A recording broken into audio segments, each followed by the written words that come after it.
Here at Unit C, we're going to meet Jim Sewells, the developer of this project. Hi, Ted. Come on in. Good to see you. Thank you. Nice to see you, Jim.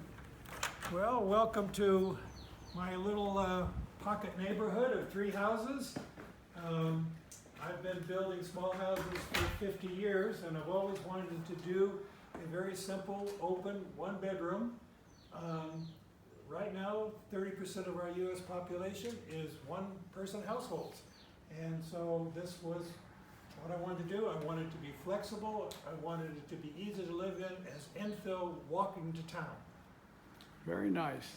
I notice you have a cathedral ceiling here that gives it a sense of space.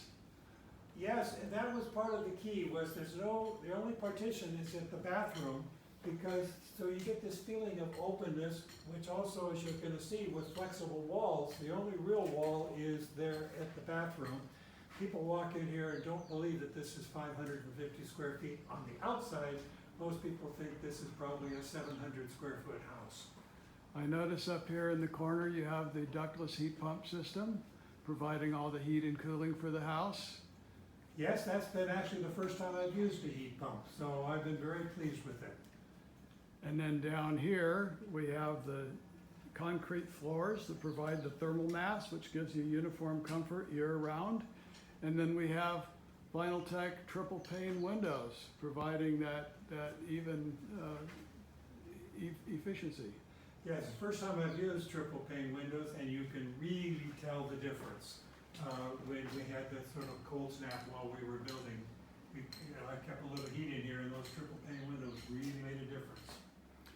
Tell us about some of the innovative items you've used inside the house. Well, part of what I've done has been, in this case, as I wanted to do as much off-the-shelf, easy to install, and flexible materials.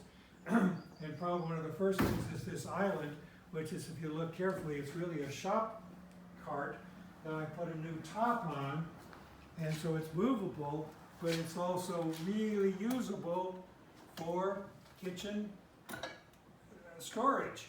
And it's also an island with stools on the other side. And up above the island, I notice you have a rather unique lighting feature. Yes, I wanted some type of lighting over the island, obviously, but I did not want to attach it to the ceiling so it could be moved if necessary. So I found this arm in an industrial catalog used for truck loading docks. And then I added the fun light fixture, which is even more fun because it's remotely controlled on or off, as well as being able to turn on the light with different colors. And what's happening here? There we go.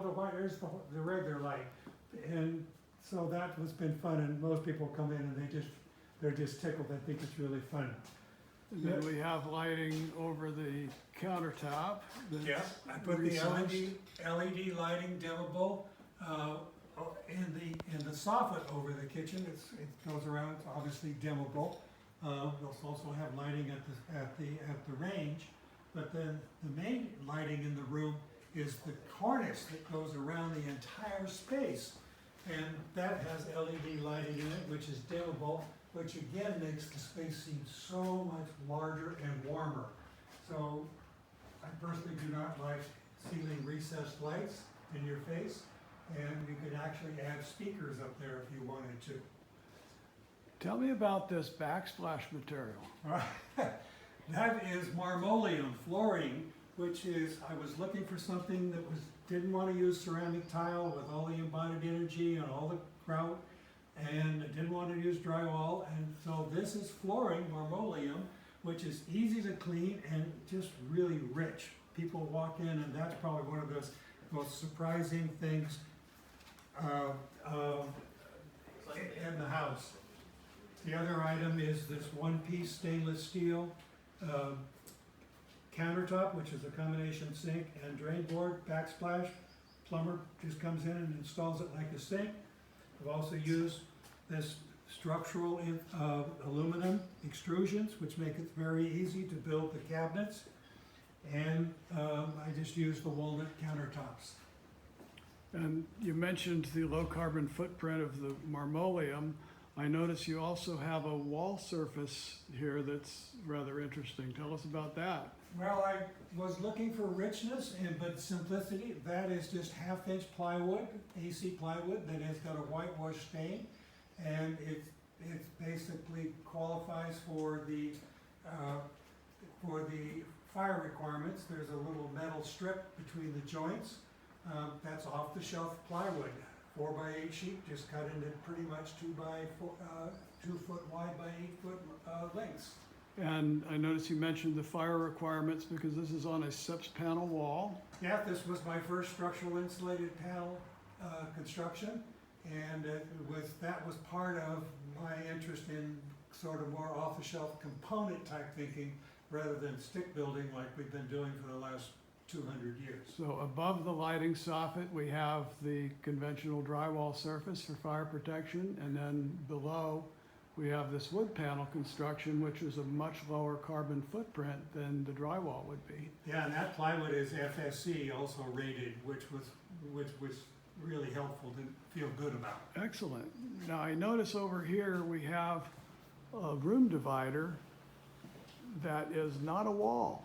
It's Tell us not a about wall, this. it's an armoire. It's actually a warehouse storage rack that we have modified into a armoire by adding the colorful panels of metal and plywood, and we use the IKEA shelf, IKEA drawers, and it's movable, so you can move it wherever you want, put a desk behind it. So that's part of the component idea. And here we have another type of interior wall.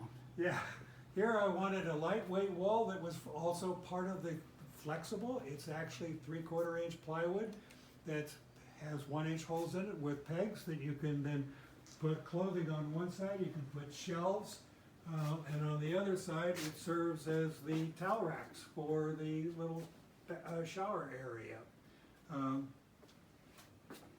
And then another feature that I had some fun with is the shower panels. I didn't want the boring gray and beige ones, so those are 1/2 inch fiber cement with rubberized pool paint on them with a full waterproofing behind them. And now here's my little bath area with a IKEA component, combination countertop and wall hung unit. And one of the features of the house is the European combination washer dryer, which is a heat pump washer dryer. You put your clothes in it in the morning, come back 4 hours later, they're washed and dry. And that's all using the solar panels on the roof for the electricity. Absolutely. Right now with this, I've got excess production and heat pump works great. And we'll close out with a little shot of this Panasonic Whisper Green bath fan, which also provides the fresh air for the house.